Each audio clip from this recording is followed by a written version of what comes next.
let's go to the Bills. Let's go to the Bills now. And there's been a lot of rumblings about how disgruntled Stephon Diggs has been since the playoff game.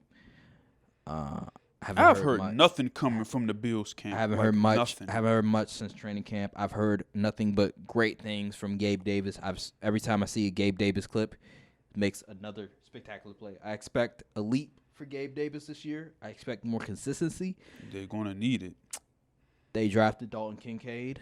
I thought that's going to be a great addition to the offense for Josh Allen because he needs a security blanket. I felt like one of the things that he struggled with is that because he had to go Superman every play trying to find Stephon Diggs and Gabe Davis, that he never had an easy, 5-yard route he could just go to. A guy that when everything is disastrous, when everything is just not where it needs to be, he could just go to that one guy and he'll get you 5 yards.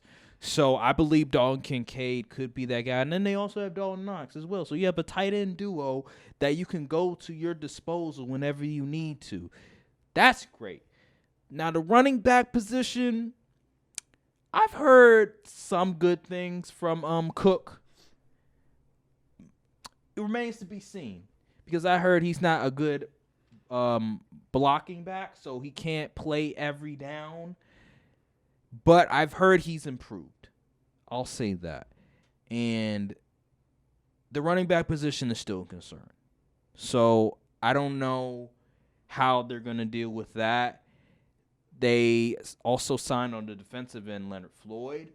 That's going to help the defense. Yeah, they brought in Leonard Floyd, so that's going to help the defense. Von Miller's coming back. That's great. And I heard he's still cooking, which is crazy. And they still have pretty much all their defensive players there. Tre'Davious White, he's going to have a full season to play. He doesn't have to come back during part of the season and still try to get used to everything. So that's good. Everybody's healthy.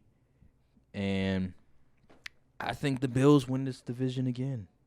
We agree on that front. I believe they win 12 games.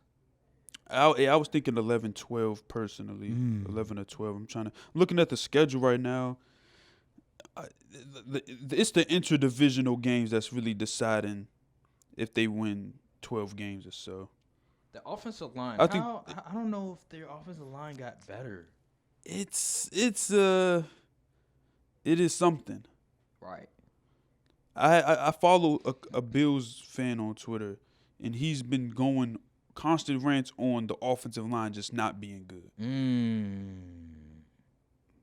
Like every time I see him tweet, he just talk about how bad the offensive line is. So, but since they drafted Dalton Kincaid, because Josh Allen essentially now has that security blanket that he can go to when things are sort of out of control, will that help sort of negate any offensive line troubles? I personally look at Kincaid as like another wide receiver personally because blocking wasn't really his strong suit coming out. Utah, yeah. So, yeah, I still think Dawson Knox will still get the majority of that blocking type role as well as being able to catch the ball. But, yes, to me, Dalton Kincaid's like another receiver, but he could be definitely like a security blanket type thing. Have him run a little short, possibly get some yak. So, yeah, that offensive line, like, still in, I say, ooh, man. I think they beat the Jets opening game. Yeah, I do think so, too. They'll beat the Raiders. They'll beat the Commanders. The Dolphins. I think they split against the Dolphins. Ooh, yeah, they're going to split. This is in Buffalo. But Dolphins almost beat them twice in Buffalo. And this is early in the season, too, so it's not going to be like... It's not going to be cold. Super cold. And they almost won in the cold, like twice. That's going to be an interesting game. All right, you have the Jags. I ain't going to lie. We're going to get to the Jags in, a couple weeks, but I think people are overrating the Jags way too much. I think they are. Way too I really do. I think they probably... let's see, international series. They're going to be overseas on this one. I think they beat the Jags. Giants, I think they beat the Giants.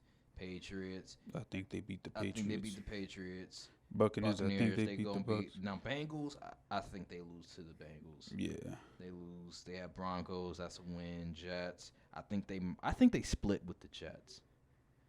think they might split with the Jets. If this is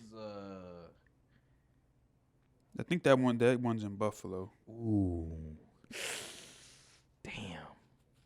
I don't know. We'll have to see. I think they're gonna win 12 games. That's how I feel. But I say 11 or 12. I can't. I'm flip flopping. The final stretch of their schedule is brutal. It's kind of crazy. They got the Chiefs, Cowboys, Chargers, Dolphins. What? Oh, you know what? Bold take. That last Dolphins game, Week 18, will be for the division. Yo, man. That last game, Week 18, will be for the division. That's gonna be in Miami too. That's gonna be tough. What? I think that game will be for the division. I think they both win 11 games. 11? Well, no, I think they'll have like the very similar record until that game, and then that game will decide who wins the division. That's what I think. Okay. Because I think the Dolphins truly, especially if Jalen Ramsey comes back and he's even 60% of himself, I think they can win like 12 games. I say this: a healthy Dolphins team, I'm picking them over the Bills. A healthy Dolphins team. That I say that because I don't know. Jalen Ramsey is going to take a while to come back. That's why I say a healthy. I'm still concerned about the Dolphins' defense too. That's why I say Vic Fangio. I mean, I'm talking about the personnel, not necessarily the coaching. Okay, all right. Well, we'll get to the Dolphins in a little bit, but yeah, man, I just think they're gonna win 12 games again. I just think they are. That's how I look at it's it. 11 to 12. I know. I think they win the division. I'm gonna say they win the division until proven otherwise. But I really do believe that Dolphins game at the end of the season is gonna be for the division. Okay. Well, let's transition.